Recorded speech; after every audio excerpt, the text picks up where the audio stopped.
Interview.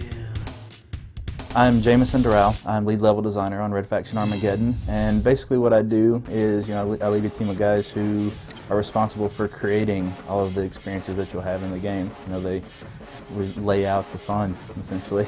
Red Faction Armageddon takes place 2 generations after the events that took place in Guerrilla, and you play as a direct descendant of Alec and Samanya Mason. You're their grandson, and we actually have a sci-fi thing that's coming. That we're doing a live-action movie that's going to kind of bridge that gap for us and kind of tell the story in between the two and to get us prepared for the game is taking place here.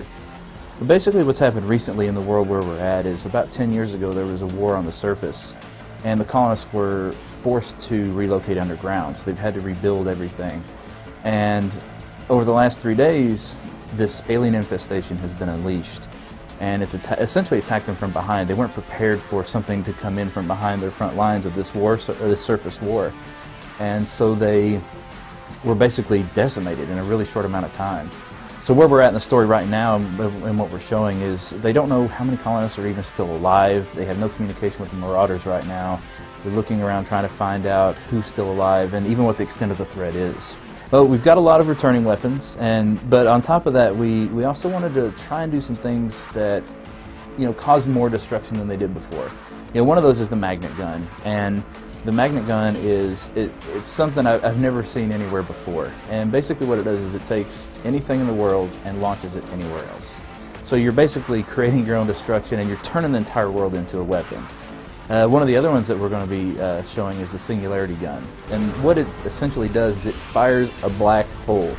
So you launch this thing out, and it starts grabbing all this stuff around it, swirling it around, and then explodes it into the area. So anything that's in the area is just going to get decimated. As with Red Faction Guerrilla, anything that's man-made in our world can be destroyed. But one of the things that the repair function can do with the Nanoforge is it can build it back up. On top of that, we want to add some abilities that kind of let the player augment how they play. So one of the other ones that we're showing is the Shockwave. And basically what that does is, imagine you've got a group of creepers around you.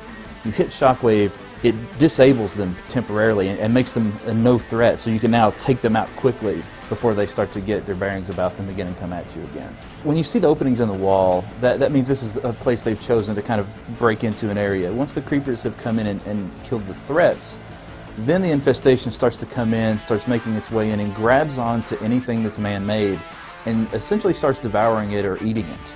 And so what you're doing as the player is you're going through and taking all this stuff down, so you're basically cutting off their form of nourishment, essentially. And the thing that we have here is, in Guerrilla there was a lot of morale and issues with, sometimes I don't want to destroy something, sometimes I do. So now that this infestation has come in, everything needs to be destroyed. So there is no more like, I don't know if I should destroy that or not. It's blow up everything, because that's fun. That's what you want to do. So now just go and blow it all up, and there's no repercussions for that. Red Faction Armageddon will be coming out on the 360, PS3, and PC, and it will be March 1st, 2011.